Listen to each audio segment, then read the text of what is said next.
अखिलहृच्छेत्रीं मैत्रीं भजत अखिलहृच्छेत्रीं मैत्रीं भजत अखिलहृच्छेत्रीम् आत्मवदेव परानपि पश्यत आत्मवदेव परानपि पश्यत युद्धं त्यजत स्पर्धां त्यजत त्यजत परेष्वक्रममाक्रमणं त्यजत क्रममाक्रमणं मैत्रीं भजत अखिलहृच्छेत्रीं जननी पृथिवी कामदुहास्ते जननी पृथिवी कामदुहास्ते जनको देवक सकलदयालु जनको देवक सकलदयालु दाम्यदत्ता दयत्वं जनत दाम्यदत्ता दयत्वं जनत श्रेयो भूयात् सकलजनानां श्रेयो भूयात् सकलजनानां श्रेयो भूयात् श्रेयो भूयात् श्रेयो भूयात् सकलजनानाम्.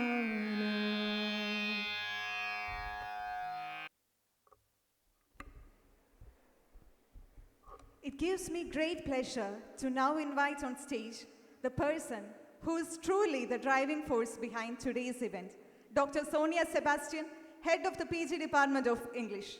It is her vision that has brought this memorial lecture series to life and made it possible for us to gather here today and to be part of this rare opportunity to listen to Ms. Medha Patkar. With great pride and joy, I welcome Dr. Sonia Sebastian to deliver the welcome speech and to pay tribute to the memory of Reverend Dr. Joseph Pulaveli.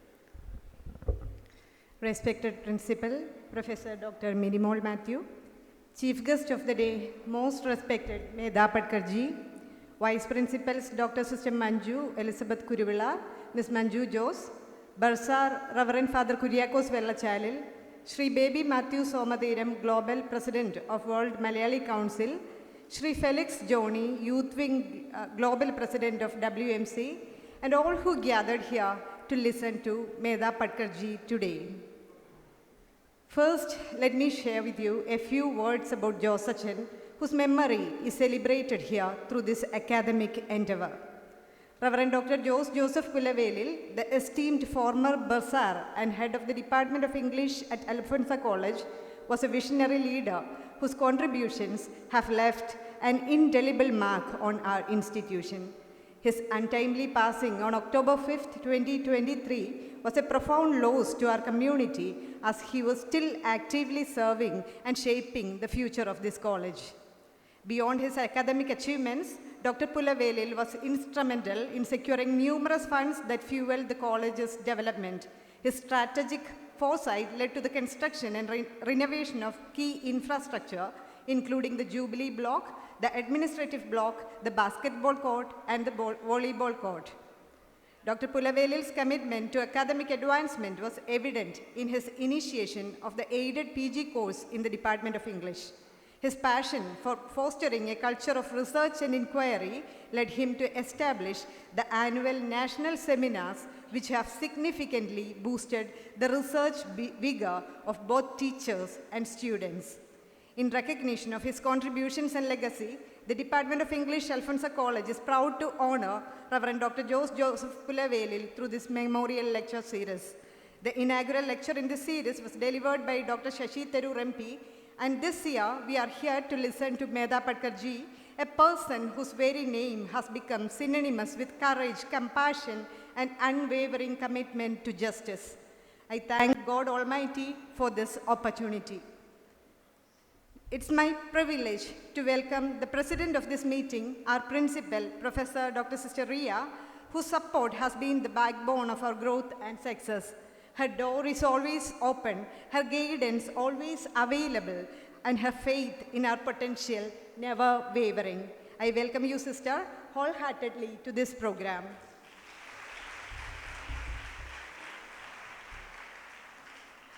Srimati Medha Patkar's presence and talk make this program a great one. The world needs no introduction to this personality except the name Medha Patkar, a figure we all respected right from our school days, a difficult to attain ideal for women folk and the most trusted individual in our country today. While trying to contact her, I understood the meaning of certain sayings. For example, the saying that says, great people are the most humble. When I tried talking to her over the phone, I was surprised or rather shocked to find that she spoke to me, an unknown voice from the extreme south of India, with much patience, attention, and sympathy. She directed me to C.R. Neelakandan sir and told me about her difficulties in coming over here in person many times over the past few months, which I can easily understand. But still, our belief in her genuine self, admiration towards her, and the extreme wish to have her here for the lecture prompted us to call her again and again. And finally, at a moment when I had lost all hope, there came the call confirming her date, and it was like a dream come true moment.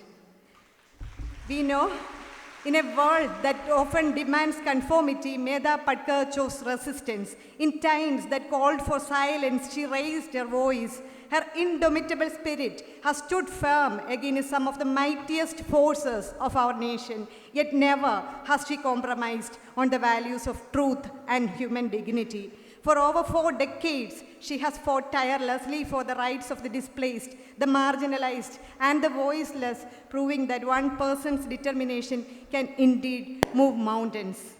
Those who have worked alongside her speak of her motherly support, the way she stands with families who have lost everything, the way she listens to every grievance with patience, and the way she transforms despair into hope. Her embrace of the struggle of others as her own reflects that nurturing instinct that is so profoundly genuine. And genuineness, this is perhaps the most precious quality Ms. Patkar embodies.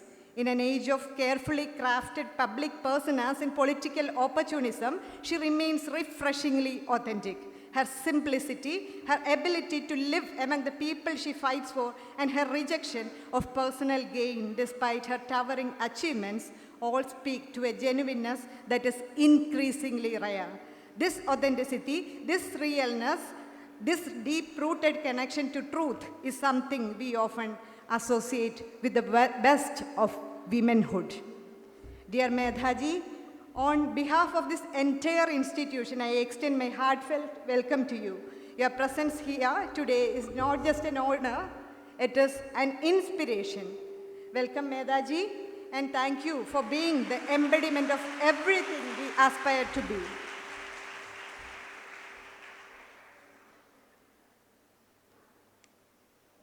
Our vice principals are constant sources of support and understanding. I welcome Dr. Sister Manju Elizabeth Kuruvilla and Ms. Manju Jose to this program.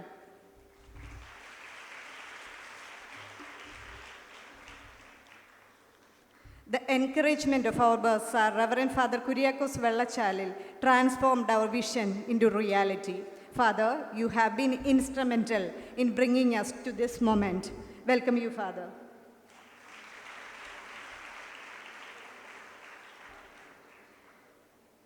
I'm thankful to our main sponsors of this event, the World Malayali Council, whose help enabled us to organize this program in a short period of time.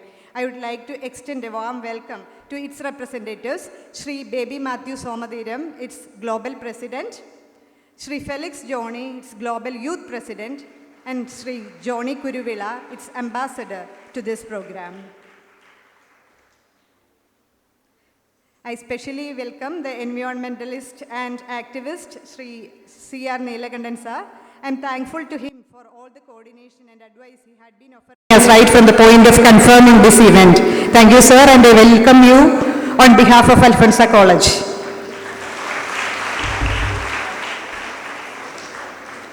Accepting our invitation, there are a lot of friends and well-wishers gathered here. Let me especially mention the Reverend Fathers and faculty members from our neighboring institutions, classmates of Reverend Dr. Joseph Pulavelil, students from schools and colleges, the family members of Josachan, our own faculty members, non-teaching staff and our dear students, and most important, the press and the media.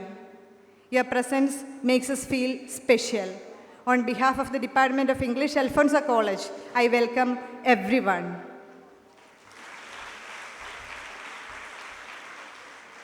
Dear students, as you sit here in this hall of learning, let Ms. Patkar's life be a lesson that no textbook can teach. Let her remind you that education is not merely for personal advancement, but for the advancement of society. Let her show you that being a woman is not a limitation, but a strength that can challenge injustice, heal communities, and transform nations. Wish you all a fruitful day. Once again, welcoming you all, I remain. Thank you. Thank you, ma'am. Our college has been honored with prestigious awards, including central government grants like DBT Star, DST FIST, and DST Curie at national level, the prestigious G.V. Raja Award for the Best Sports College in Kerala, the Moses Award for the Best NSS Unit in MG University, among other accolades. Our principal, Professor Dr. Sister Minimol Matthew, is the visionary leader at the helm of Alfonsa College. Under her leadership, the college continues to set new benchmarks in academics, sports, and cultural excellence. Her compassionate presence continues to strengthen us all. It is my honor to invite our esteemed principal to deliver the presidential address.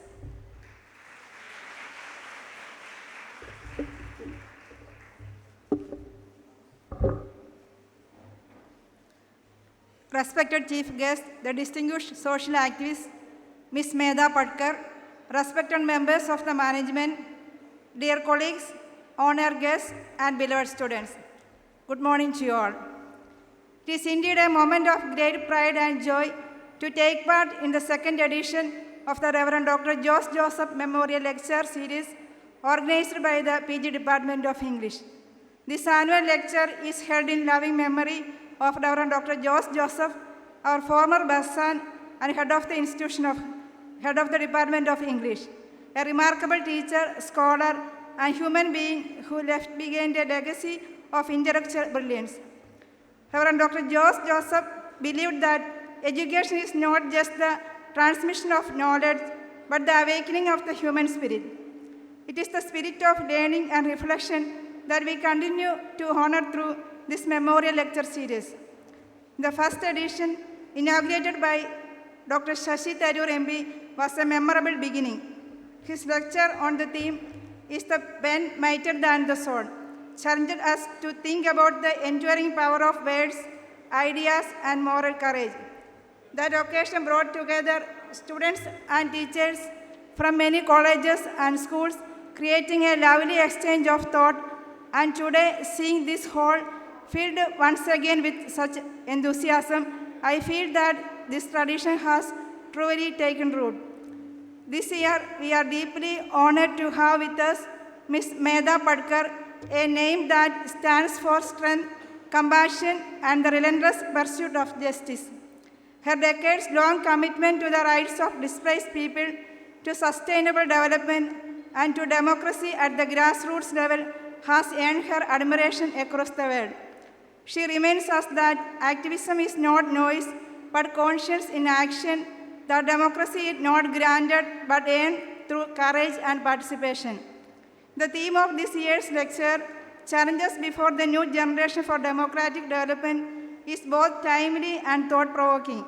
The young generation of today lives in a world that is fast-changing, interconnected, and complex. On one hand, there is access to knowledge technology, and global platforms. On the other, there are new forms of inequality, misinformation, and alienation.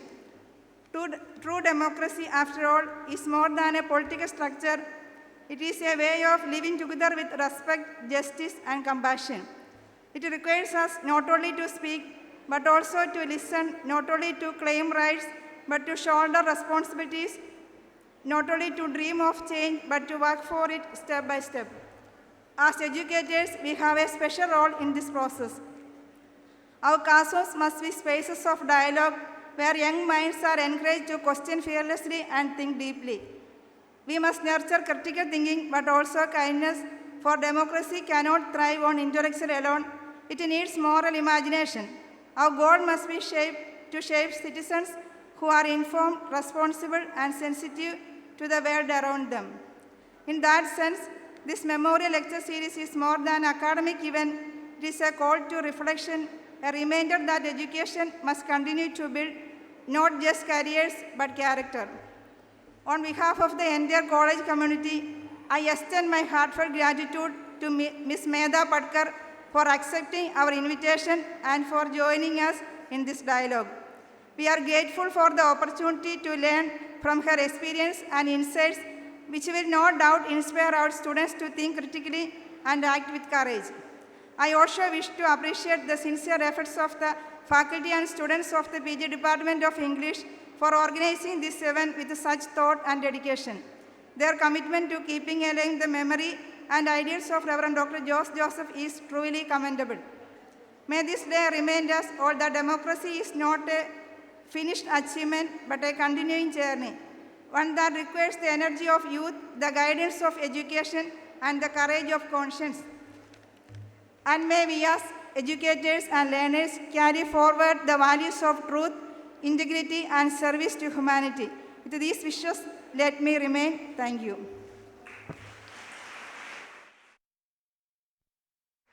Thank you, sister. The moment we have all been waiting for, the much anticipated second lecture of the Reverend Dr. Joseph Memorial Lecture Series.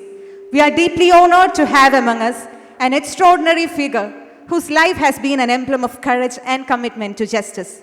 Our distinguished guest, Ms. Medha Patkar, is a renowned social reformer, environmental activist, and the founding force behind the Narmada Bachao Andolan, a movement that reshaped India's understanding of development and displacement.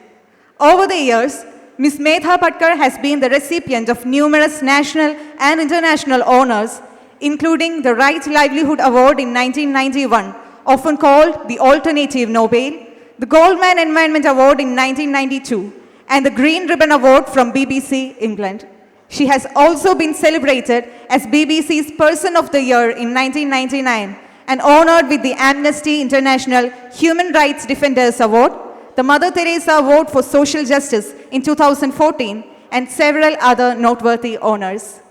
Ladies and gentlemen, please join me in warmly inviting Ms. Medha Patkar to deliver the keynote address on the theme, Challenges Before the New Generation for Democratic Development. Welcome, ma'am.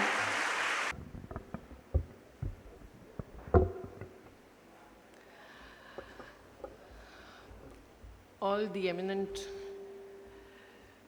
faculty members on the dais, including Principal Madam Sister Minimol Matthewji, Vice Principal Madam, and everyone who is here.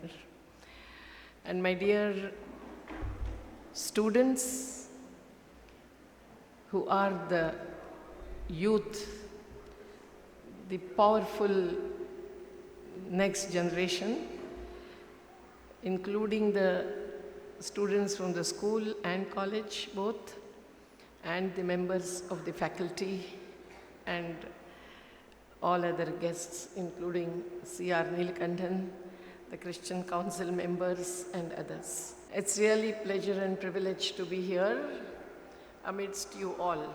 All of you understand English? Yes? And how many of you understand Hindi little bit?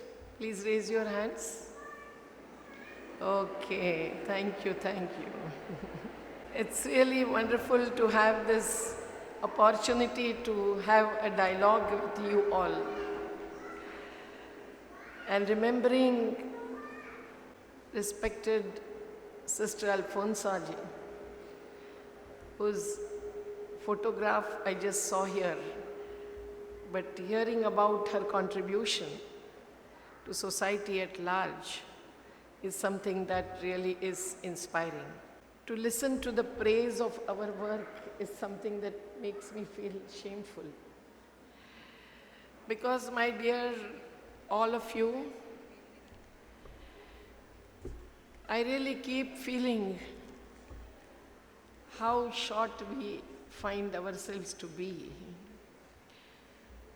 to really bring in the transformation in this country towards truly sustainable and just development.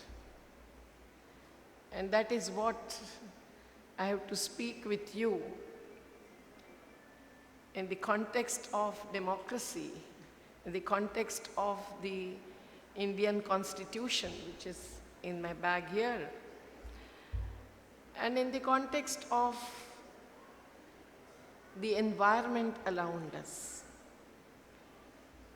It is not just a natural environment, but social, economic, and political environment. But it's a real good opportunity to have this dialogue on the challenges before the young generation.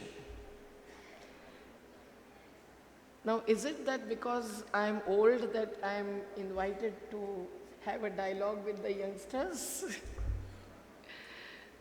On the way to Kerala, someone met me and said, I told CR also, that you are the same for last 10 years.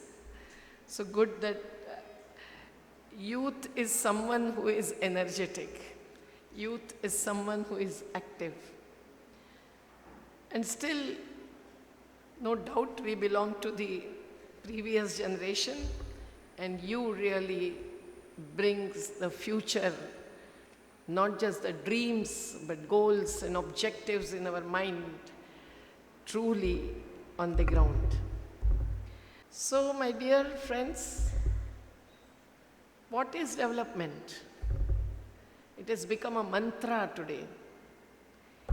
Any people's representative, as a candidate in any election, cannot contest any election without talking to all of his voters, Sena, about development as his focus. But what is development? If development is change, no doubt we all are for change. But what kind of change? Who decides what change is to be considered as development and what change is not to be considered as development? What is the process of deciding what is development? What are the criteria? What are the priorities? How to really proceed with the various development plans and projects, so on and so forth. This is today the question that is raised by large majority of common people with uncommon strength in this country. Why are these questions being raised?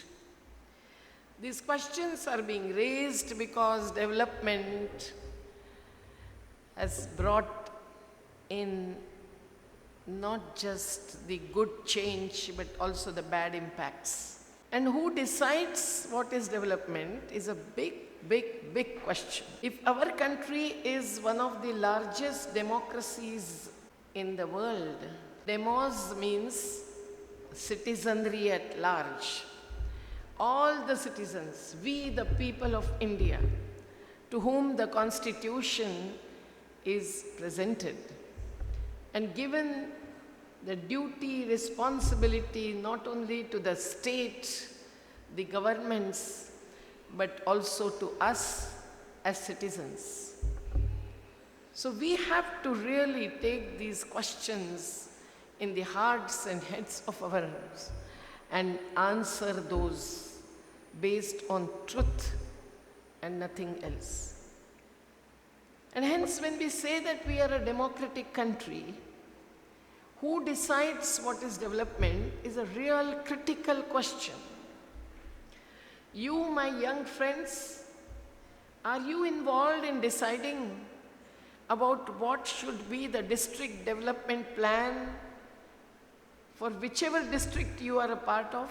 If you are from a family which is a village-based family, are you all consulted? Are your parents consulted in deciding what kind of change you want in your own village? That is the biggest test about the democratic nature of governance in this country. Now, if you read the Constitution of India, how many of you have read the full Constitution of India? Raise your hands. No one. I know. That's why we have small leaflets on 30 points in the Constitution. That's in Hindi, but I still have, I will give it to some teachers.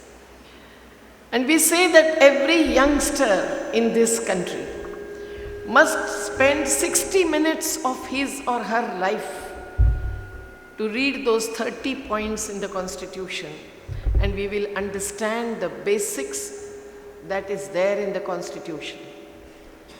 Now, when the Constitution was worked out and declared by not less than 300 members of the Samvidhan Sabha, the Constituent Assembly, with 15 at least women who were part of that, but with representatives of various communities across India, Dalits, Adivasis, and others.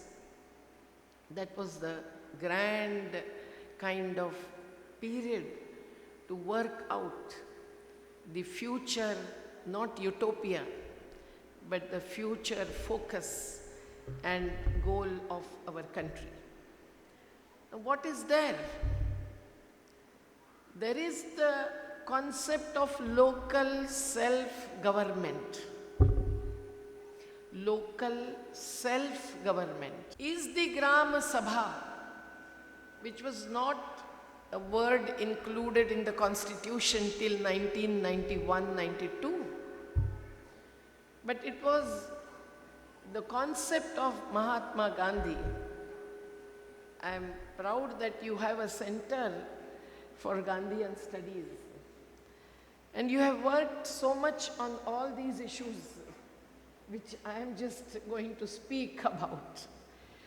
But you have carried out so much work and not only won the awards which I saw in the office of Principal Madam, but you have earned this felicitation and appreciation because you really performed your own duty as a college inspired by Sister Alfonsa. And hence it is necessary really to apply our mind and see whether the constitutional framework of values, which include equity, which include justice, which include secularism, all religions to be equal, and also socialism. Socialism doesn't mean any party's name. It's a value. And whether those are really incorporated and addressed through all that is happening in this country in the name of development is a question to be raised by all of you, my dear youngsters. If you raise this question, you will understand that when the local self-government, that was there in the Constitution right since beginning. What does that mean? That means every village community Every urban ward community is to be considered as self-government. They have to govern themselves, including you and we all. That means that the development should be planned as per their dreams, their goals, their objectives, their needs. When we work in the urban slums, I was there till yesterday. What is it that we are witnessing? Any time the bulldozer comes and bulldozes the houses. Who are these people? They are the residents for years, for decades. And there are so many high-rise buildings where the newcomers are coming into city every day. No one stops them. No one questions them. No one asks them to show their documents. Many of them may have 4 or 10 houses across the country, but still they can come and have another 5th house if they have money to purchase. And those who do not have any resources to purchase a small chunk of land or a house, they are compelled to stay on the government land as slum dwellers. Please see whether they are not a part of the citizenry of India. Are all the citizens not equal? Who are they? What is their contribution? Their contribution is in building those high-rise buildings. Who must have built this infrastructure which is so beautiful? The laborers. Where do the laborers get lost?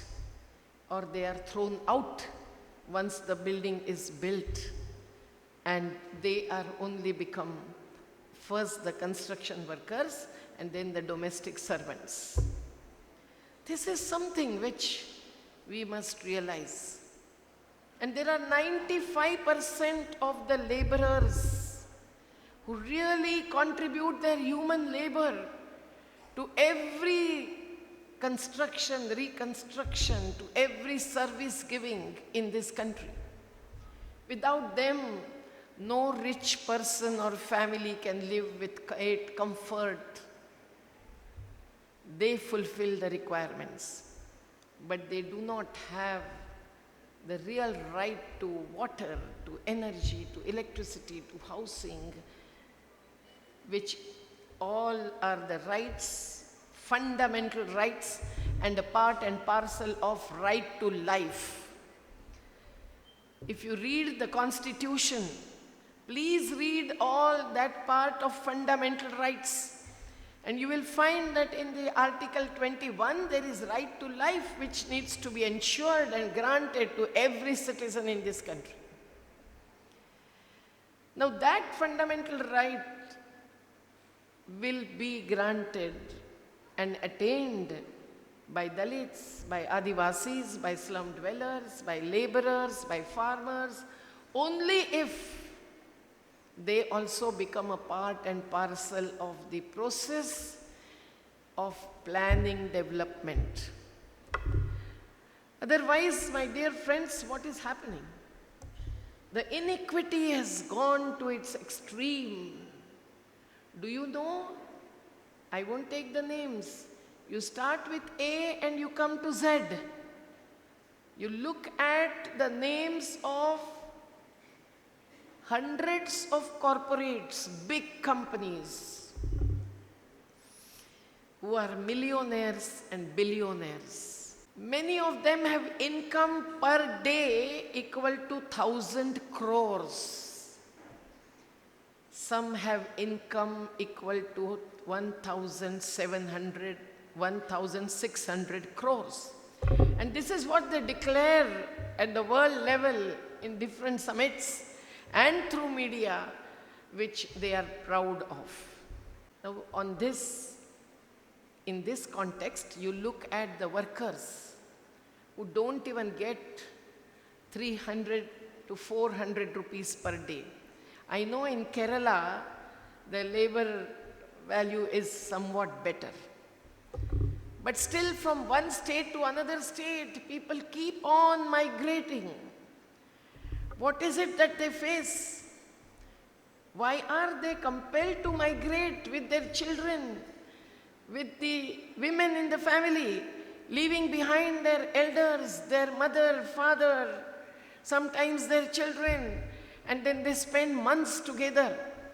And every year I have to bring them back using all legal and social force, without violence, but compelling their contractors to send them back because they are not provided the health service, they are not provided adequate food.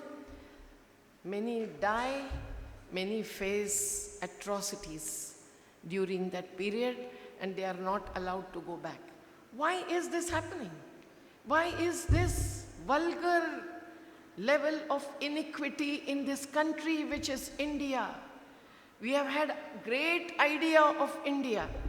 Is it not possible to give the basic needs fulfilled for every citizen in this country? It is possible. Only if you all really take it a pledge that you will fight not with weapons, but non-violent satyagrahi way, which is the path that we have taken up from the guidance given by Mahatma Gandhi. If you take it to your hearts that it is your duty to look around what is happening and then do whatever you can to really work with, not just for every citizen, every person, every community that is facing disadvantage and depression, oppression, repression. This is possible. And that is what is the greatest challenge before you, my dear all, that I hope you will think about for a few days from today and really feel committed to achieve this equity and justice. And why is that necessary today? That is necessary because the so-called development is being planned at the top levels. Who are at the top? Yes, we accept that we have a party-based democracy. We accept that there is a system of electoral politics and governance through that. So we don't say that our chief minister or our prime minister, our minister or our people's representative, MLA or MP cannot have any right. Yes, they have their own rights, their own power, which comes from the voting. But is the vote related to note? You must really understand that basis of electoral politics today. Who decides whom to vote and not to vote? Many times the note decides. But when this electoral politics is leading to the governance, even that is to be based on, as I said, the democracy that is operationalized through the constitutional principles. And the Constitution clearly says, as I said, that it is the local self-government, the three-tier structure, the village level or the ward level in the urban area, then the taluka level, tehsil level, and then the district level. Now Kerala has been one of the states which had practiced district planning. And we were so pleased with that. Many politicians and bureaucrats also came to Kerala in those days and really studied the whole system of district planning. George Fernandes was one of the labor leaders who also had pushed this concept of district planning forward. What is happening today? When Ladakh is one of the states in the northeast, and 4 of the northeastern states have the right to plan their own development at each district level through district level council. So first at the village level, then in the urban areas, the ward level, but ward is also too large a unit. Lakhs of people, how can lakhs of people come together and plan it? We want a basti level, a community level.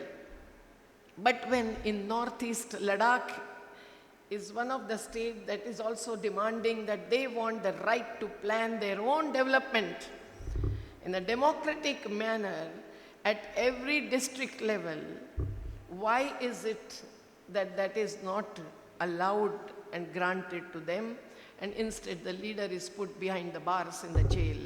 My friends, this is because those who want to control the development planning with the power in their hands, that power is money power, that power is market power, that power is political and economic power. With that, they want to decide what kind of development this Pala town or city should have and what should not have.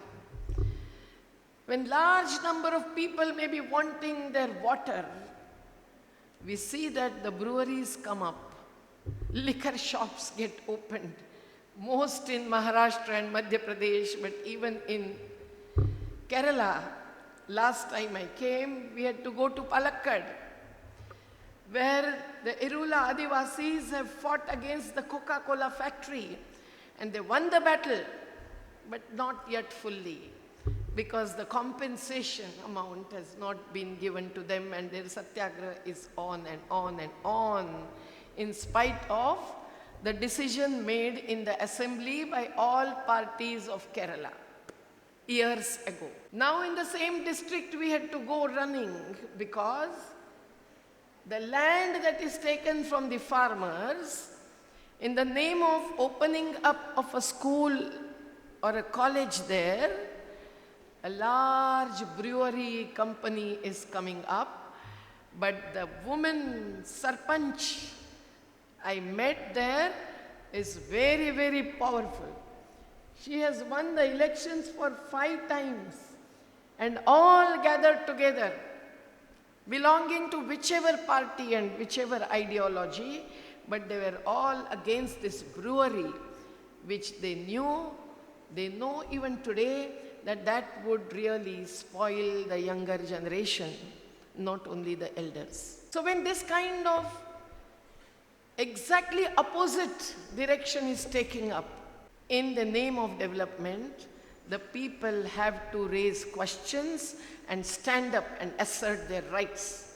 We all feel that the constitution that has a 6th schedule, please read 6th schedule, which says that the districts in those states where this schedule is applicable, they will decide their own development path, their own development goals. And that should not be only in the northeast.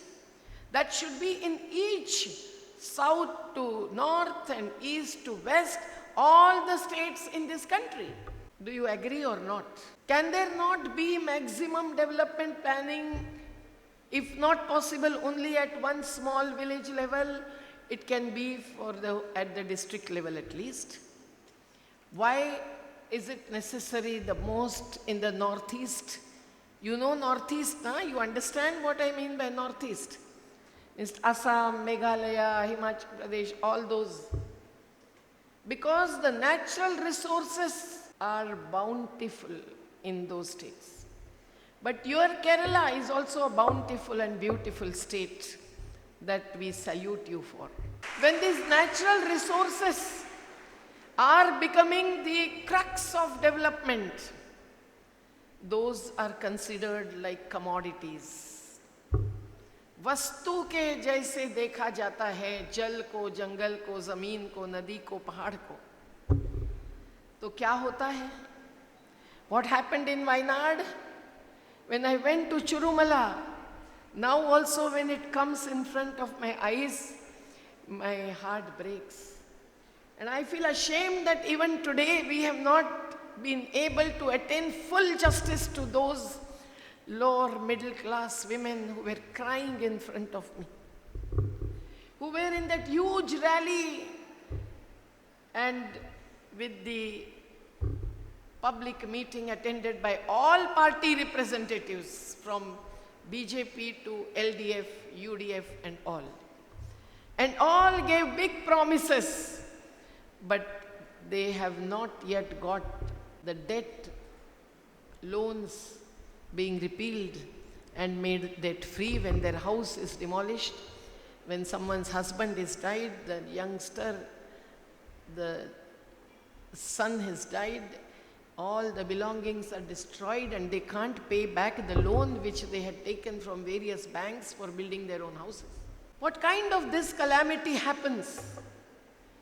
When Wayanad is an area where we had been many times, full of natural resources.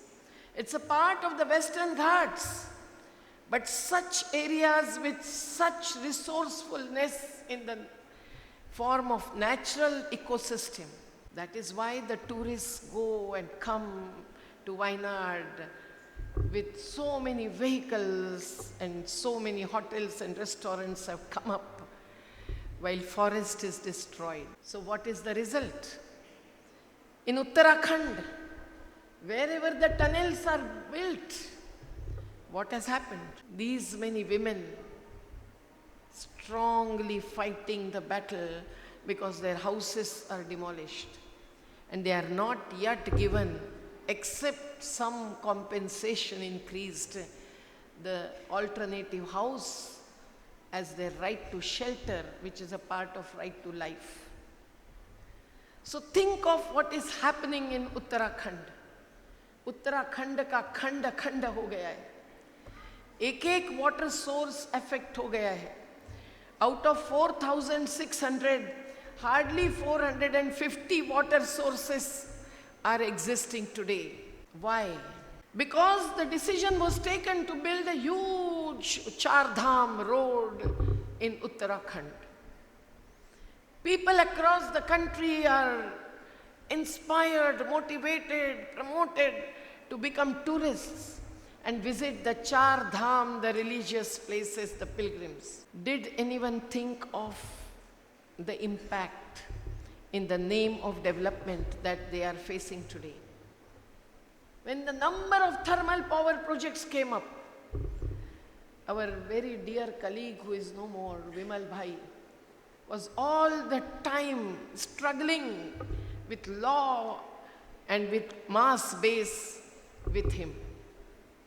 But it was very difficult to save Uttarakhand, and today that is what is happening.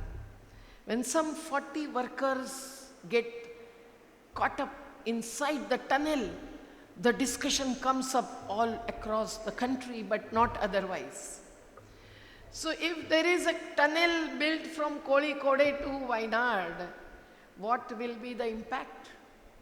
Without considering the impacts, if some new coming projects are imposed on the people who are ignorant, who are not knowledgeable about the impact that will have on their life, their livelihood, their traditions, their culture, and the natural ecosystem that is their life support, then who will save them?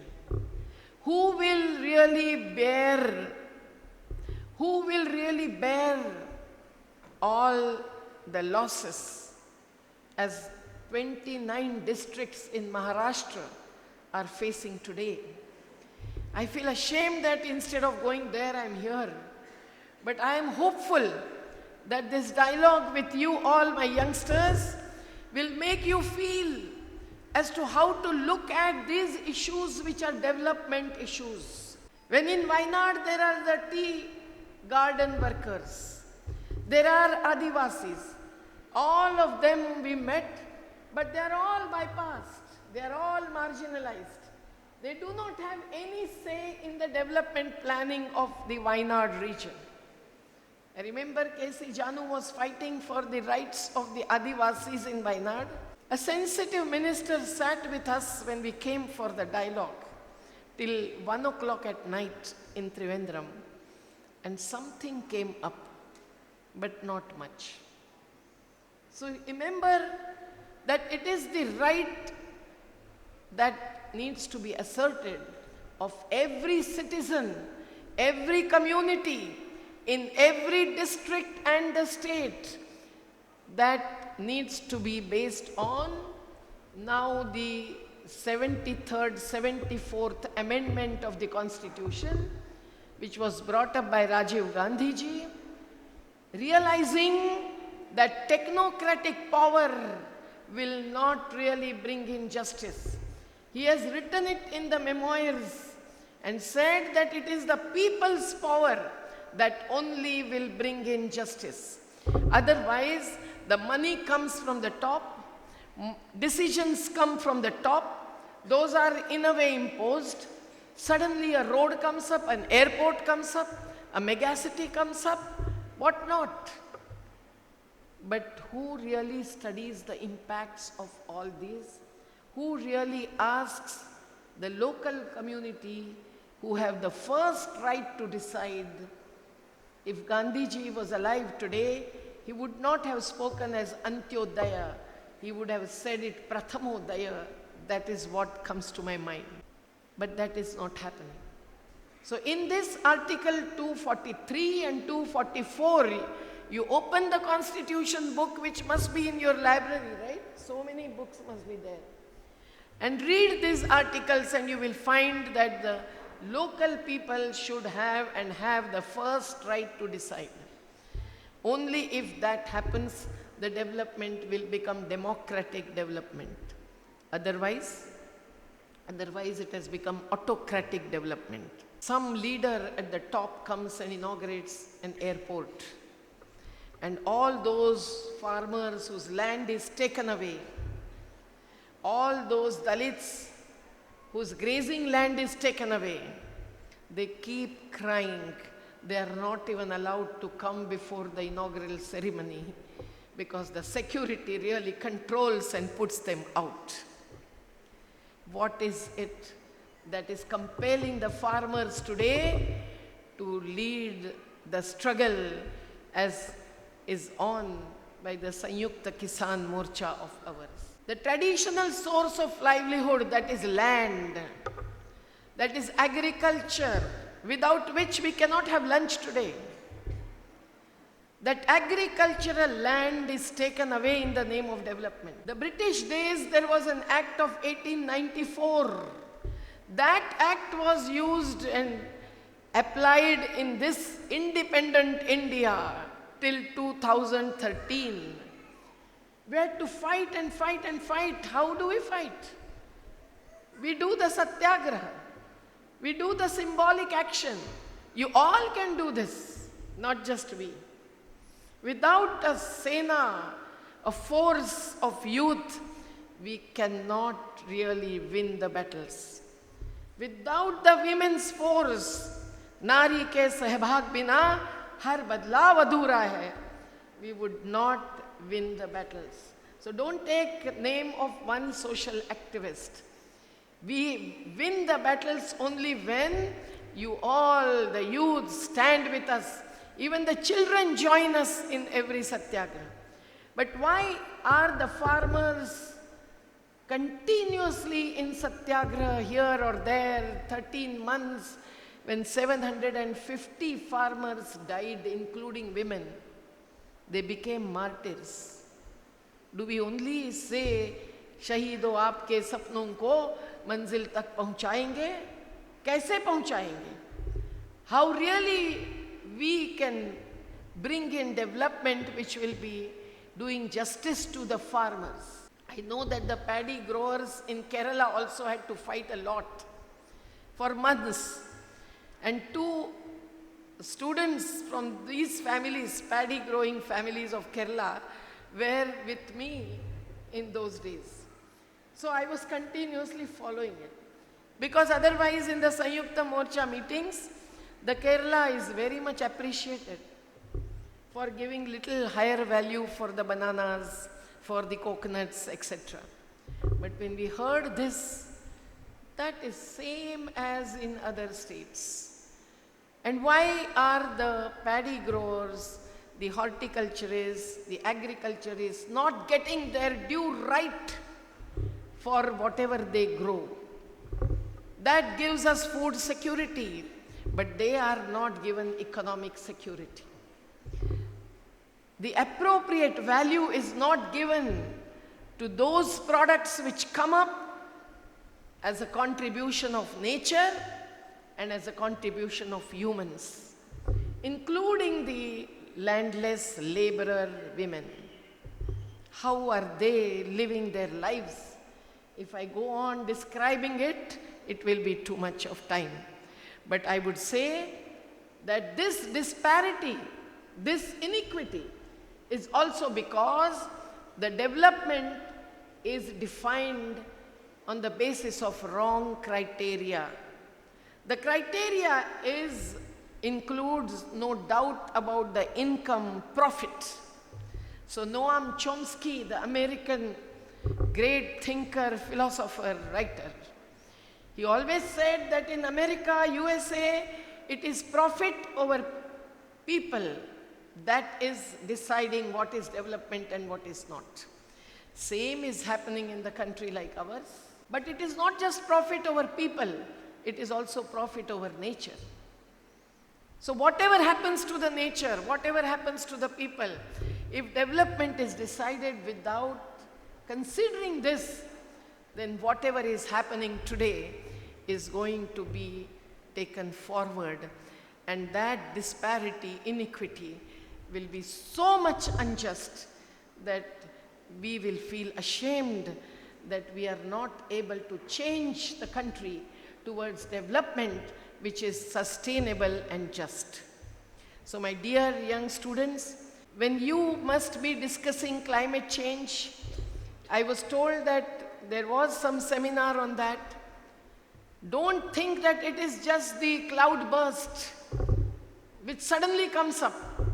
It is the natural calamity. When the tsunami happened, we were in Tamil Nadu for many days, then we came to Calcutta. I remember Women Chandiji met us at 10 o'clock at night also. That was the pro-dialogue attitude that really satisfied us. But why is tsunami-like calamity happening not once?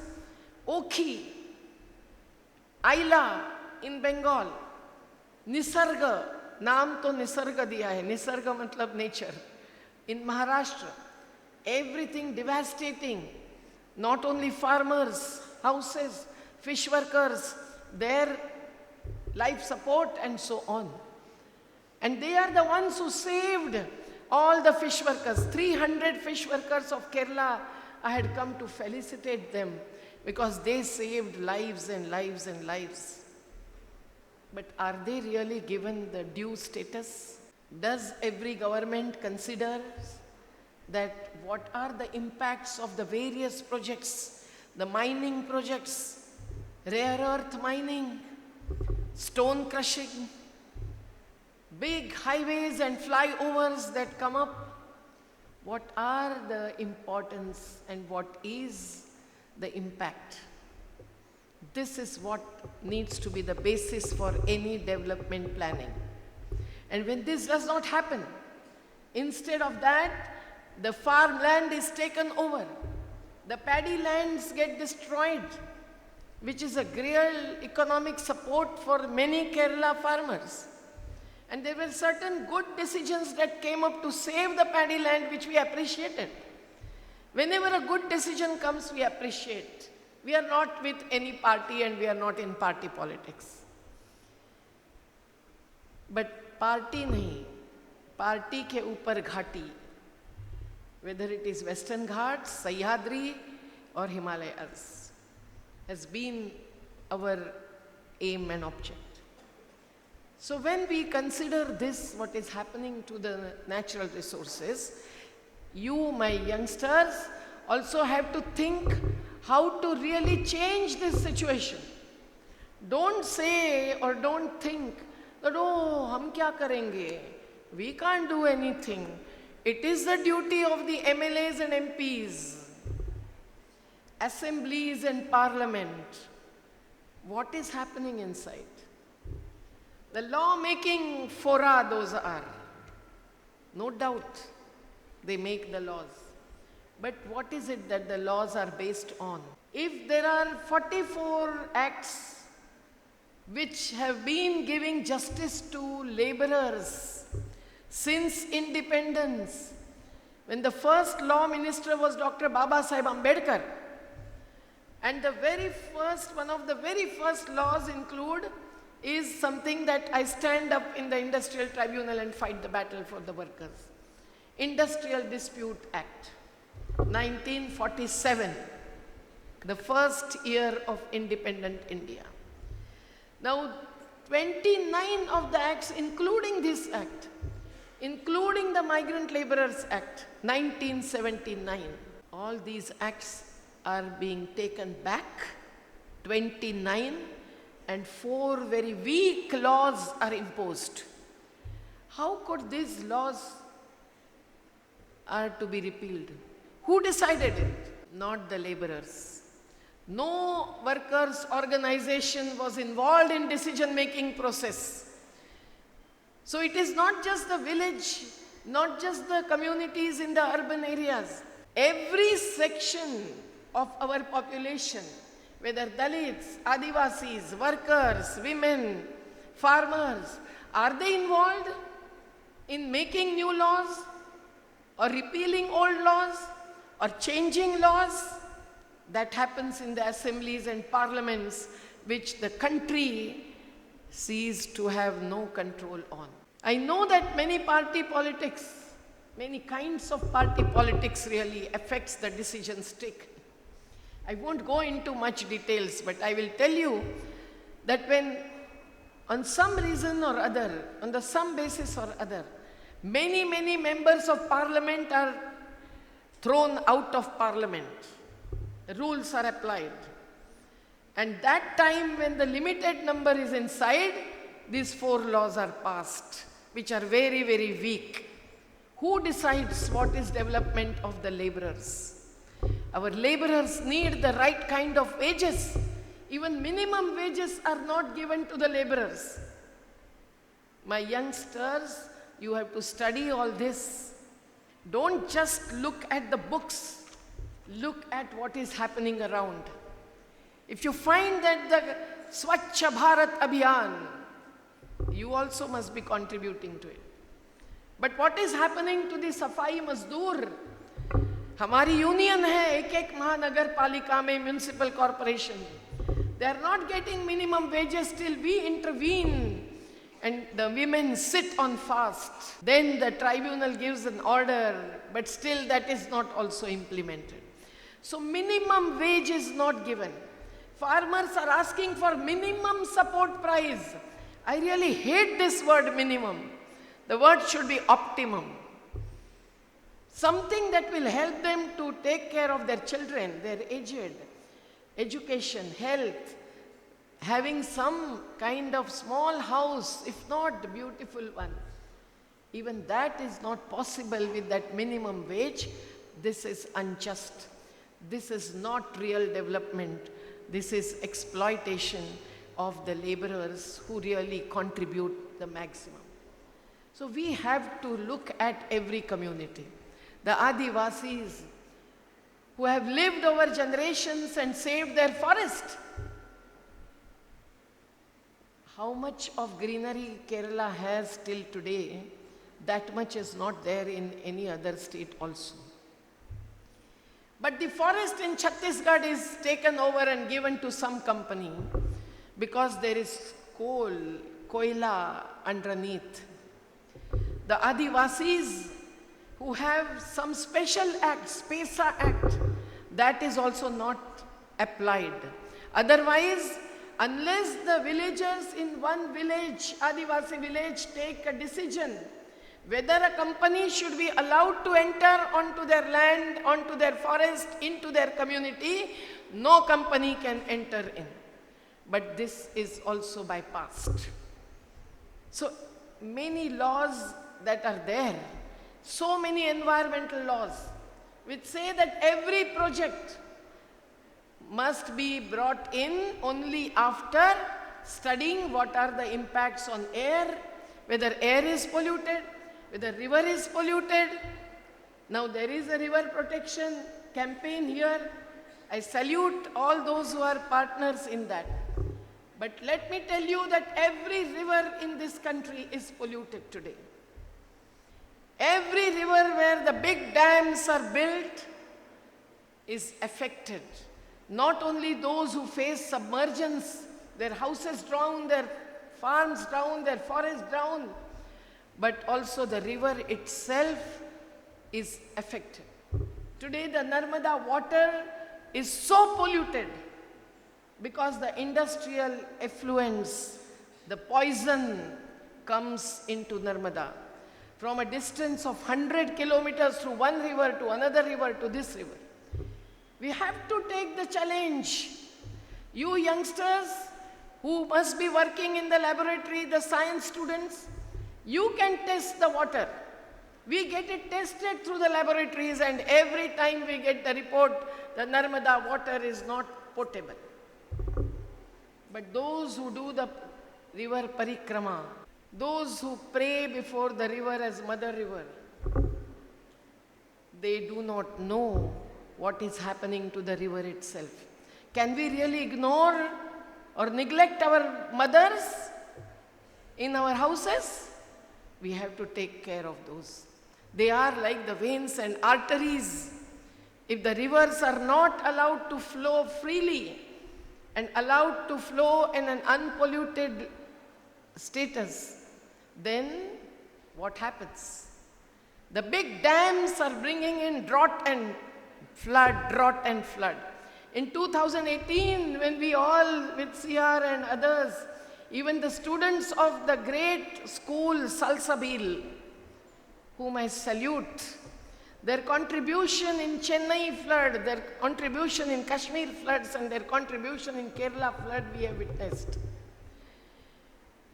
When this kind of things happen, who will do the fact finding? My dear youngsters, you can reach out wherever this kind of things happen to find out why is Wayanad collapsing? Why is Himalaya coming down when the year of glacier is declared by the United Nations? But our glaciers in the Himalayas are not saved. Today in Bihar, so many people are concentrating on elections. But there is no selection of the real trouble faced by lakhs of people due to the Kosi river. Their eyes are really flowing like rivers. Now, why is this happening? It's very well possible to really find out the cause. Your faculty members will certainly make your fact-finding teams and send you there. And then when you study it, you will realize what is it that you have to do. You have to really learn about the technologies, not just ecology. Because what technology to be used for using the water from a river basin? Decentralized management is possible now. America, USA has decommissioned 1951 dams. I was also a commissioner in the World Commission on Dams when the chief of the American department had a one-to-one meeting with me and told me that, Madam, we are going to stop building big dams. I said, oh, but what is the cause? He said, it is not only to save the fish, because we have studied the costs and benefits and we have realized that the big dam really costs a lot and brings in much less benefit. When the project is announced and declared as a development project, it is always shown the cost to be less and benefits to be large. Narmada's Sardar Sarovar is the best example. 4,200 crores rupees was the cost of the project, which has now become 90,000 crores. All the tourism projects around Narmada are spent money on. And still there are people, Adivasis in Gujarat, in Madhya Pradesh, in Maharashtra, farmers. While we got the rehabilitation of 50,000 families, thousands are still remaining to be rehabilitated. Who will help them? It is you and me, all of us have the duty to be performed. It is not impossible for you, my dear students, when you are studying different kind of subjects, please keep in your mind what is it that you want to achieve in your life. This is the challenge before you all. How to manage water, how to generate energy. Is it only thermal power which is bringing in the climate change? Then the cloud burst happens? No. We have to really go for renewable sources of energy. The human energy that will bring in employment, but no one is concerned about the employment generation. Everyone wants to bring in big industries. That's why when Christian Council is saying that the business summit is being organized, I had a question in my mind as to what is it that you will achieve through that. You must have a laborer summit also. How much are the Christian Adivasis facing in Chhattisgarh? Their houses were demolished. We had to go on running. Whenever such things happen, in the freedom movement, many students had left their colleges, left their schools, and joined the freedom movement. I won't say that you all leave your college and school and join this. But keep it in mind that when you grow up through such a college, which is giving you so much inspiration, knowledge, and attitudes are being inspired and built, you have to not only look forward to your career, corporate jobs, becoming corporate lawyers, and so on. Not only how much you will earn more and more and more, you earn satisfaction. You gain satisfaction by working with these communities on all these issues. You select any community, your own village, your own city, your own township, your own ward, whatever, and decide what is it that is needed. How many families do not have ration and hence they are hungry? How many and who are without water and they are thirsty? How many are displaced and facing hell? Today even wildlife is displaced and hence there is a human-animal conflict going on which CR type of social activists are really working. But how will we get the right kind of decision in the name of development and alternative development? It is not only struggle, and I am not at all referring to violent struggle. It is the non-violent struggle based on truth and violence, truth and non-violence that Mahatma Gandhi has taught us. And it is through this struggle that we could gain independence. So it is possible. It is possible for all of us. You are more educated. You have more skills and media in your hands. But what is social media? Social media cannot be only what's up. You have to know what's down. Online is something that I call offline. That doesn't teach you necessarily. No doubt the Google gives us answer to every question. If you want translation, if you want to find out something, meaning of some word, you want to find out a law or constitutional values and principles, you can use social media, no doubt about it. You can use internet, no doubt about it. But beyond that, what is the situation on the ground is something that we all have to be committed to. And therefore, my dear students, I really feel that when the education is also being changed, the new policy is not really focusing on the Constitution. The history is being changed. On what basis? On the basis of religion, on the basis of caste. So please, this is another challenge that you have. I know that the missionary institutions really teach you secularism. What does it mean? Every religion is for non-violence, not for nafrat, not for hate. They are for unity. Now this kind of thing is also changing over a period of time, and there is kind of entry by certain elements which want to divide the society as much as possible. When any party selects a candidate, I tell you more or less, they decide it on the basis of caste and community. They calculate the votes that they would get.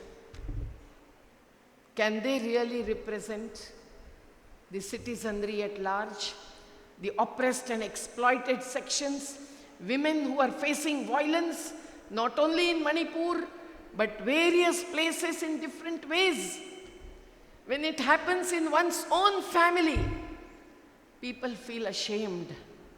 But how to really get rid of violence forever, without which real development and real democracy cannot ever survive in this so-called independent India. You and me have this great responsibility that we have to fulfill.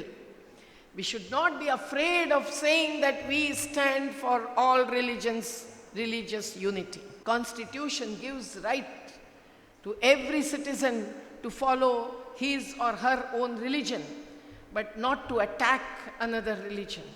So dharmikta and dharmik kattarta, इसमें गांधी जी ने फर्क करके बताया था. Religion and religious observations, rituals, following is no problem. But religious fundamentalism that really teaches some religion to be considered as upper and some to be lower is something that we stand against. Do you all agree?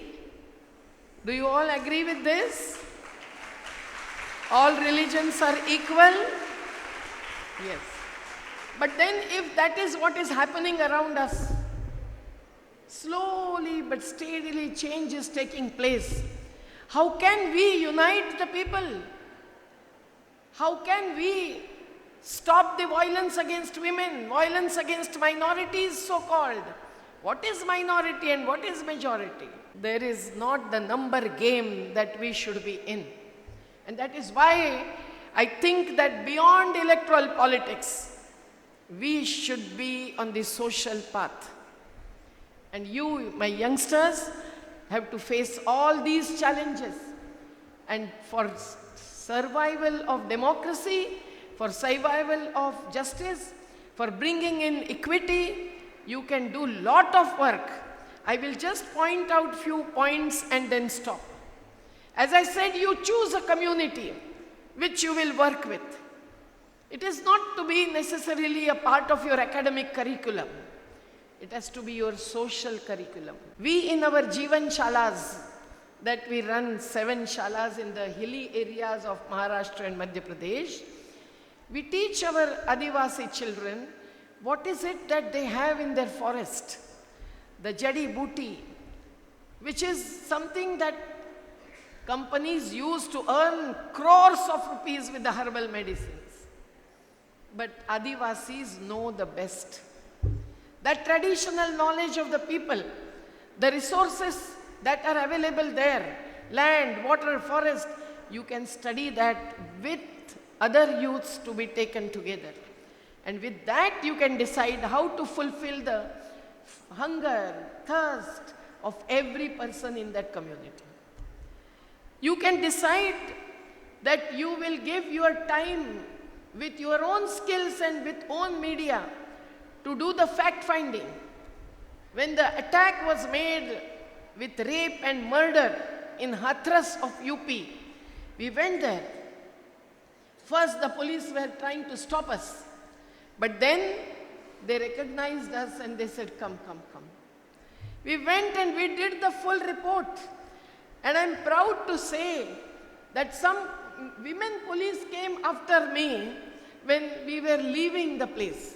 I said, what do you want? You want me to put me in jail? He said, no, madam, we are also women. We are police, but we are women. And we heard all your dialogue with the families of that Manisha, the girl who was murdered.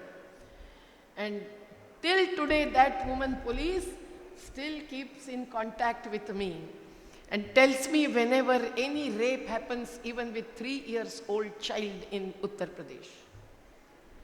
So my friends, please remember, whenever any injustice is taking place, whenever any violence is taking place, your heart should keep burning and breaking, and you should feel that you should reach out. We will not do everything possible, but whatever is possible, you should bring. Our report on the Hathras went to the court, and that had an impact, so that at least they were arrested. Otherwise, in front of us, the caste leaders had come to felicitate the families of the rapists. Imagine. This is the situation around us which makes us feel ashamed that we are not really able to bring in the true development. You have to really stand with those who are fighting the battles. We will never join any violence, whether it is in Ladakh, whether it is in Mumbai, whether it is in Kerala, never. We stand for non-violence. But non-violence satyagraha means what? Means putting your life to test. Without sacrificing something, rising above one's own life. मुझे क्या मिलना है, मुझे क्या चाहिए, मैं कैसे अच्छा से रहूंगी, यही नहीं देखना है, थोड़ा सा ऊपर उठना है. Sometimes your family members will question, why are you going there? What are you doing? My family was always in this kind of work, so I had never a problem. On the other hand, if I do some mistake and do not reach out to somewhere where I should, my father would get angry. Ek baar, for ironing the cloth, I was running because I had to go to school with the uniform. And he really scolded me like anything. एक एक कपड़े की इस्त्री करके तुम गांव में जाओगी तो तुम्हारी लोग बात सुनेंगे. वो मेरे दिमाग में गया, तब से मैंने इस्त्री करना बंद कर दिया. We have to really take messages, and sometimes if there is a conflict between what our family members are thinking of and what we feel is necessary, that is also a challenge before you. Don't create conflict and increase it, but have a peaceful dialogue within the family and decide what is it that you want to do in your life. And since your childhood or collegehood at least, you can take a decision and take a pledge within your heart. You don't have to come to the dais and take a pledge necessarily, but you can really bring in commitment in your heart.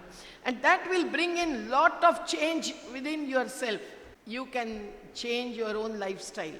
I was just saying that I feel ashamed when I have to come by flight. There is Greta Thunberg. Have you heard of Greta Thunberg? Who filled one ship with food and was trying to go to Palestine, where thousands of children are dying and have died. Lakhs of people have died. And Greta Thunberg, who is an environmentalist of your age, but she is the one who really fights to save environment, to change lifestyle. We also have to think of small, small things at least. If not, everything can be changed. Water bottle. Please don't purchase a water bottle. The companies, I have brought one empty bottle, sister.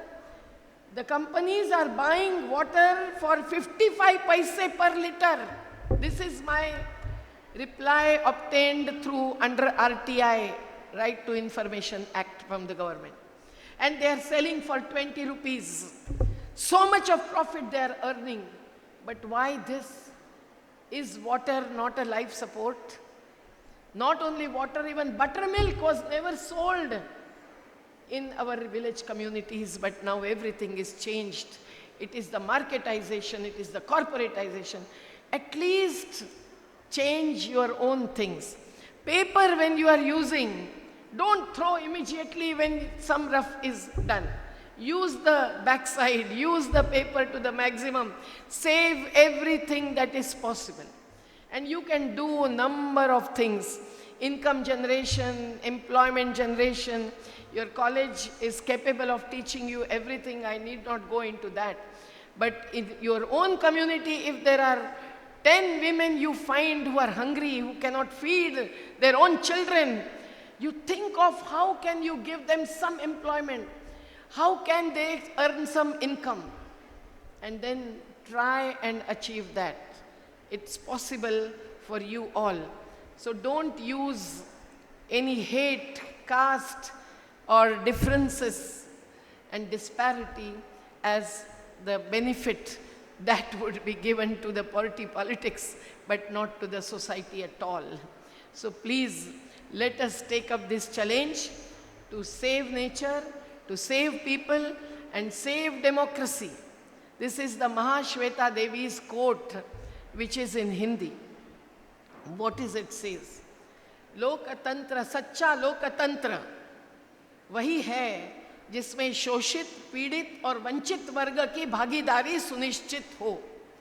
The real democracy is that where the really exploited, oppressed and deprived sections get the space to participate and also status as citizens of the country.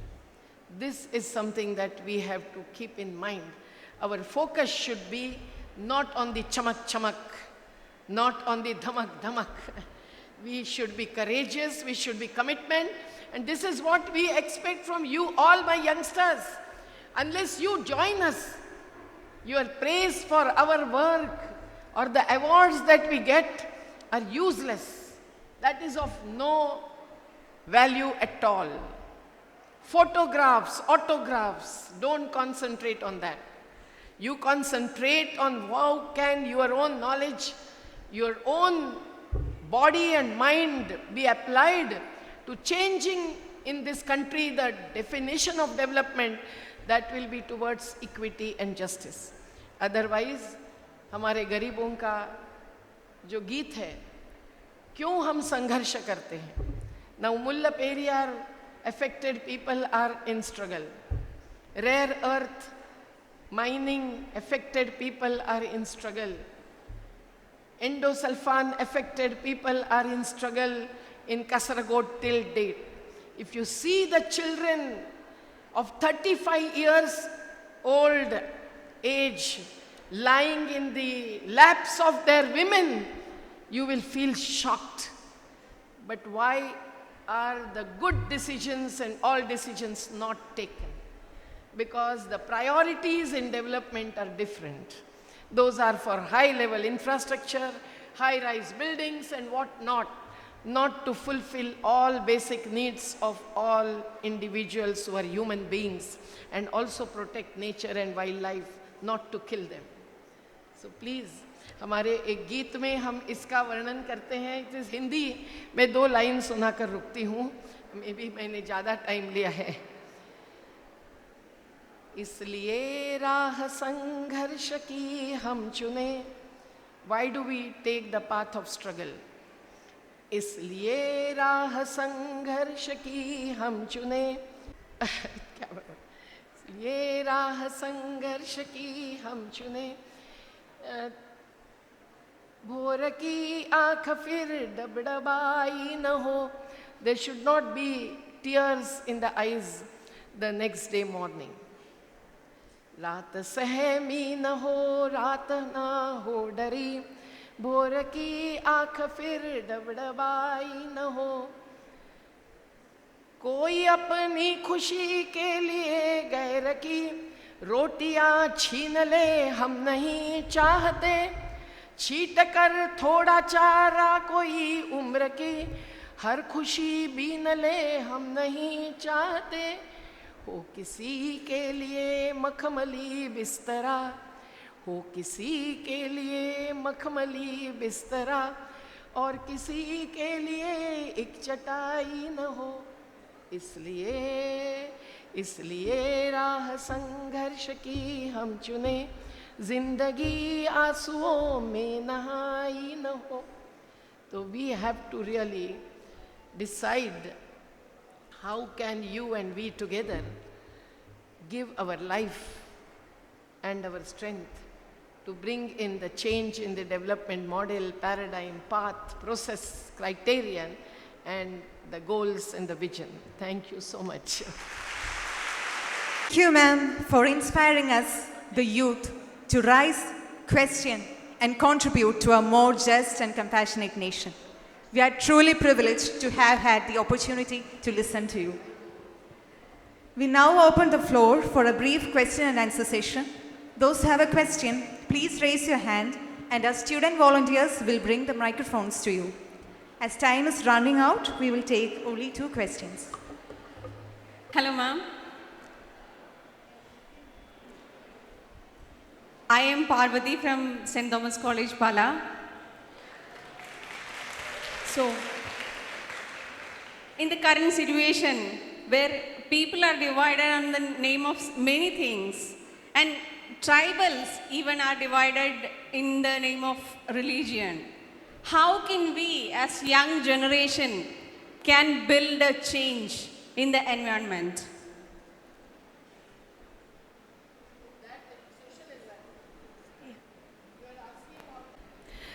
Thank you. I had left that out. We have a Sadbhav Manch. हमने form किया है. हम लोग we are, you know, my Hindi channel has been working for last few months, so I'm really taking time to articulate. You have to find out your own ways and means to bring in unity. What we did this time on the 2nd of October, which was Gandhi Jayanti and Dashera. Now Dashera क्या होता है? Dashera means 10, what do you call it, vices are to be defeated. 10 बुराइयों की हार और विजय की जीत. और विजय क्या होता है? सीमोल्लंघन, मतलब crossing the borders. So we brought together these 2 things. And what we did was that we got representatives of all the castes and religions. I can show you the photograph. And after having the Gandhi Jayanti, where the Gandhiji's message was taught about, and the false propaganda against Gandhi was defeated, we then took out a yatra as a Simolanghan. So this is one example I'm giving. Many times on the Christmas day, we bring together all the religious leaders. On the Eid, we bring together all religious leaders so that there is no nafrat, there is no distance.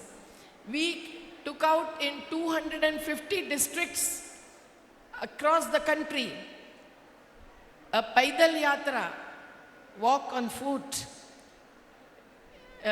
up to 75 kilometers minimum. In our place, we had 90 kilometers. In Uttar Pradesh, at one place, we had 200 and more kilometers. And large number of people walking with all the symbols of the religions on our banner and giving various slogans. Hindu, Muslim, Sikh, Isai, aapas mein hai behan bhai, not bhai bhai. We changed the slogan. But with all this and corner meetings, we spread the message, Nafrat chodo, Samvidhan bachao. Actually, because Rahul Gandhi picked up the slogan that we had given on 9th August, Nafrat chodo, Bharat jodo. So we decided not to give the same slogan because we are not with any party. Although we walked with him also for a few days or few kilometers, but we presented our demands. Even from the political parties and representatives, what is it that we demand? We demand a regular dialogue. Otherwise, the MLAs and MPs do not come to the constituency and have a dialogue with the people. We have to bring in change. We have to say that you get the allowances, you get all facilities in the name of your electorate, your voters, but you are not giving attention to this. They come only for the festivals, they come for the some marriages, they come for some inaugural sessions. This is not enough. So this regular kind of programming, various kinds of planning actions is something that will bring in unity. Sahabhojan जैसे कार्यक्रम हो सकते हैं. Different festivals you should celebrate together.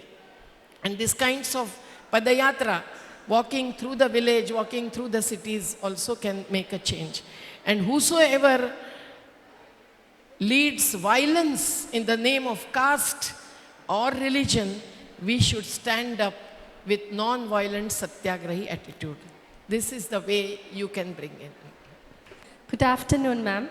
I'm Anna from First PG English. My question is, throughout history, art, literature and performance have played virtual role in social movements by expressing the struggles and hopes of people. Ma'am, in your view, how can this creative medium contribute to activism and social transformation in today's world?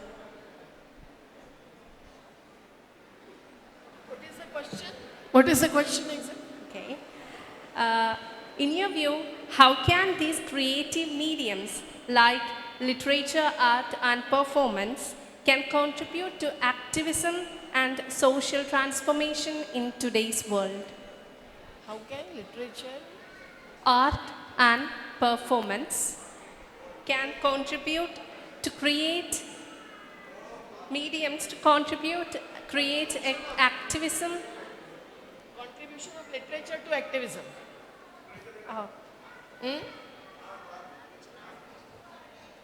There is certainly no doubt. The various media are not only online media, the literature you have to. Today I am given a book on the famous saint, what's her name? Orthodox Church people who came and gave me this thing. I will go through it. I carry at least 2-3 books with me. And during my travel, wherever I'm going, overnight by train, overnight by bus also. 1 hour before I sleep, 1 hour after I get up, I get the time to read. We have to really choose the literature, choose the books to read, and also write your own experiences. On social media, happy birthday, happy Christmas, happy Diwali is not the only thing. That is asocial, that is personal. The real social media should be used when you are looking around what is happening and you feel at your heart that, oh, this is happening, this much of violence, oh, people, women are lying on the footpath.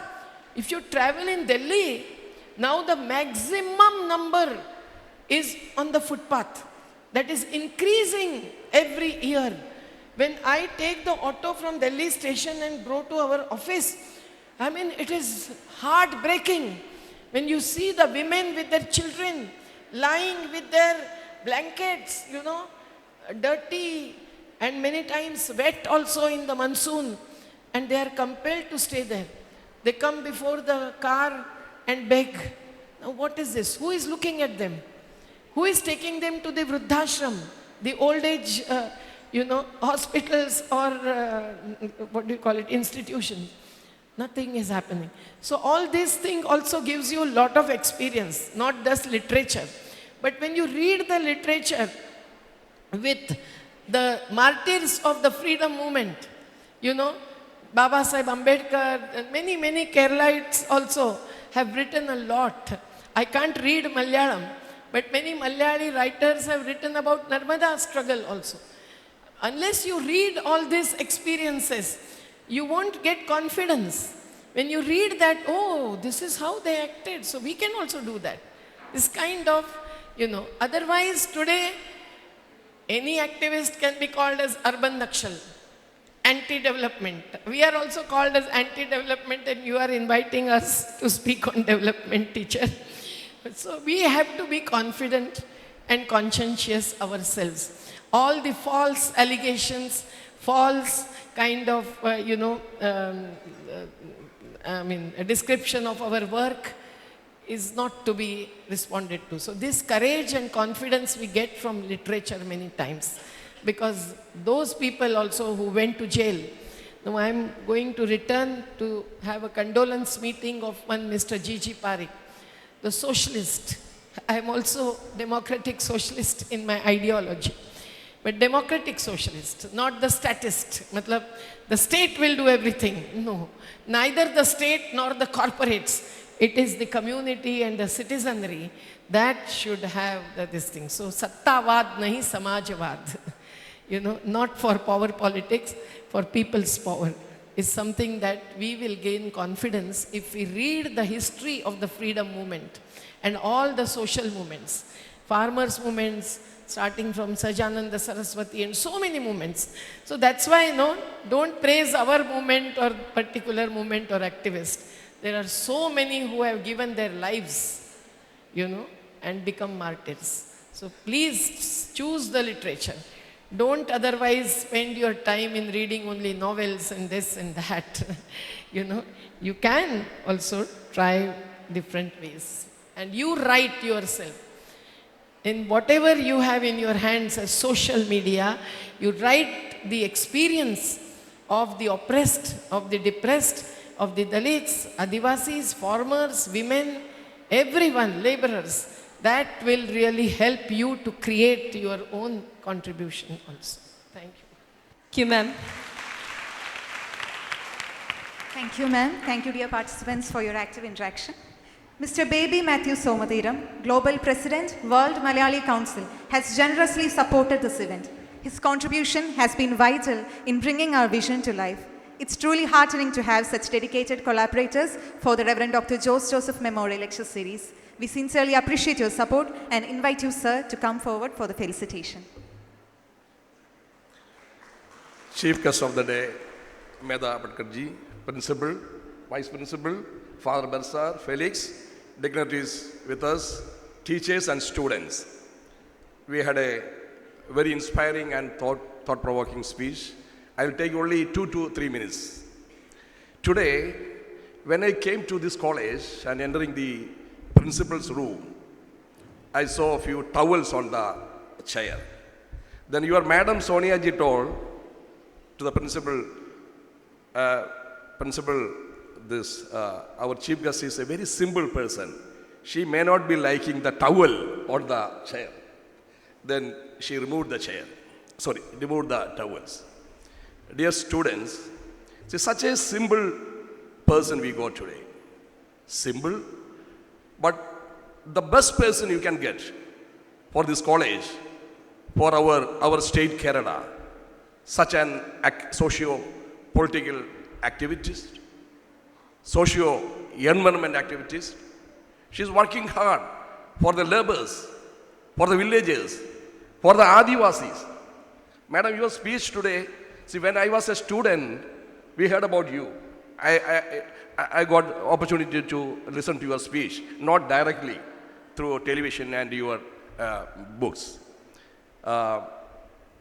Today, this meeting, this college, you arrange the management and the principal and the teachers, you arrange such a person. This college, Alfonso College, is so famous, so popular. Dear students, you should be proud of students of this college. I'm from Kodamangalam, but now I am Trivandrum. I am traveling around, traveling other states and other countries. See what happens nowadays. Our students think, oh, I would like to go to other colleges. I would like to go to Bombay. Certain colleges in Bombay, certain colleges in Delhi, then Canada, Australia, England. See, we have very good colleges like Alfonso College. See, I was the state president of Athletic Association. Then I know Shairi Wilson from this college. I know Padmini Thomas, Srija. There are many. This college was so famous for athletics and education. So I really appreciate your initiative to start this series of speeches. Madam, see, I am representing World Malayali Council. World Malayali Council started, TN Session was the chairman of World Malayali Council, and the president was KPP Nambiar. And now we have presence in around 60 countries. We have different forums, around 20 forums we have. Among them, the most important is our Women's Council. Second is our Youth Council. Third is our Environment Forum. Madam, among your activities, different activities, we would like to have your presence in one of our meetings for our youth or our environment program. I know you are very busy. Tomorrow I am going to America for visiting 11 provinces of World Malayali Council. They asked me to request, Madam, can you come to America for a meeting with the Malayalis? I don't know whether you will accept it. And I don't know how Trump will treat you if you come there. Then, of course, from Delhi, Bombay, November 15, we have a meeting in Bombay. In Middle East, Dubai province, they requested. Anyway, today we are fortunate to have such a wonderful personality to give us a very inspiring lecture. And thanks to Neelakantanji sitting in front of us. He only bought Medha Patkar today. She knows each and every corner of Kerala. She is involved in socio-political activities of Kerala. She is involved in many socio-environmental issues of Kerala. Thank you very much, madam, coming to this place. Thank you, principal, vice principal, and the management of Alfonsa College inviting me as a representative of World Malayali Council. Thank you very much. All the best, dear students. Thank you. What is the reply that I got? Said, you have to announce it internationally because most of the Kerala students are in the other countries. This should not happen.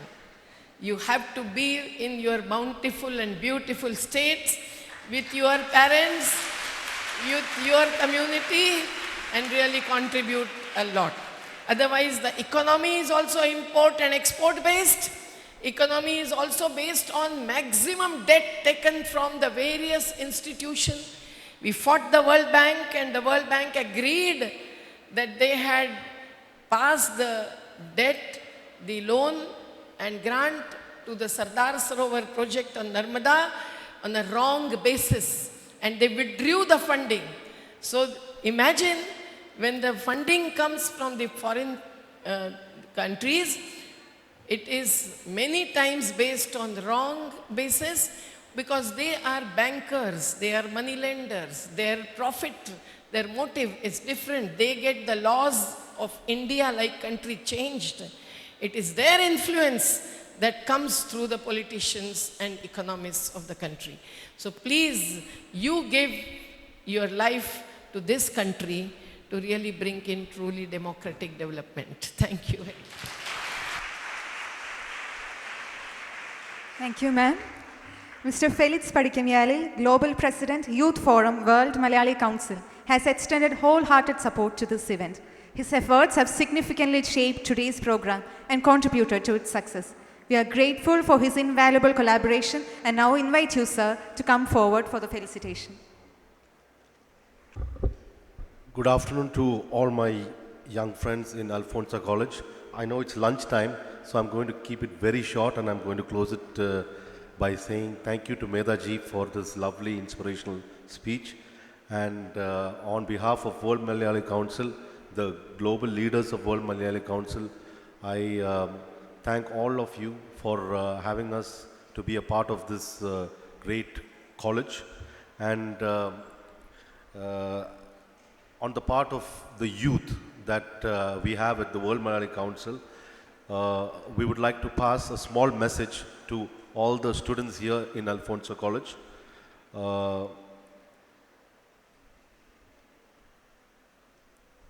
We often hear that we live in the world's largest democracy, but the real question is, are we ready to protect it or not?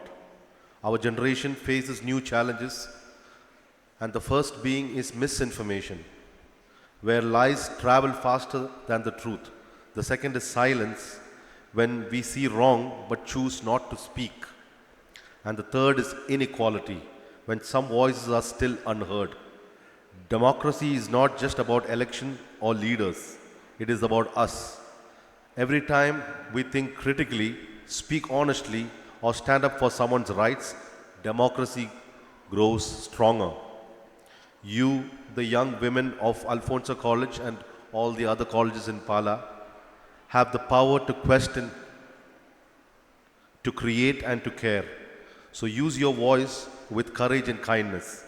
Let this generation not be known for scrolling through problems, but for solving them. The future of our democracy depends on you, your awareness, your compassion, and your courage. Thank you, and never forget that your voice matters. Thank you for your time. Thank you. Thank you, sir. Lieutenant Anu Jose, Assistant Professor, PG Department of English, has worked tirelessly to bring this event together. Through her meticulous planning and quiet determination, today's event has taken its graceful shape. I now invite her to deliver the vote of thanks. Respected College Principal, Professor Dr. Vinimol Matthew, Chief Guest of the Day, most beloved Ms. Medha Patkar, other dignitaries on and off the dais, teachers, students, and well-wishers, a pleasant afternoon. This gathering marks another step in sustaining the academic vision of Dr. Joseph Pullavelil, whose career as a teacher and scholar left an enduring imprint on this institution. His commitment to disciplined inquiry and intellectual precision continues to define the standards we uphold. The lecture series instituted in his memory reaffirms a belief that scholarship must remain a continuous dialogue between ideas, disciplines, and generations. On this occasion, let me place on record our sincere appreciation to Professor Dr. Sister Vinimol Matthew, Principal of Alfonso College, for her consistent encouragement of academic dialogues that align knowledge with social commitment. Thank you, Sister. On behalf of the Department of English, I wish to record our deep sense of gratitude to Ms. Medha Patkar, whose presence and address have added profound meaning to this occasion. Her insights on the challenges before the new generation for democratic development have foregrounded questions that are central to contemporary public discourse: the ethics of participation, the responsibilities of citizenship, and the endurance of democratic institutions in our rapidly transforming world. By engaging with these issues from intellectual and experiential standpoints, she has reminded us that democracy must be sustained not only through governance but through consciousness. Thank you, ma'am. Let me take this opportunity to thank Sri C.R. Neelakandan sir for making our conversation with Ms. Medha Patkar smooth. Thank you, sir. Our sincere gratitude is due to the college management and college administrative committee, Vice Principals Dr. Sister Manju Elizabeth Kuruvula, Ms. Manju Jose, College Bursar Reverend Father Kuriakos Vellachalil for their unwavering support. Thank you. We are thankful to Mr. Baby Matthew and Mr. Felix, office bearers of our prime sponsors, World Malayali Council, and also our other sponsors, State Bank of India, Federal Bank, South Indian Bank, Donatopia, and Pavitra Silks, for their gracious participation, which has lent institutional strength and goodwill to the program. Thank you.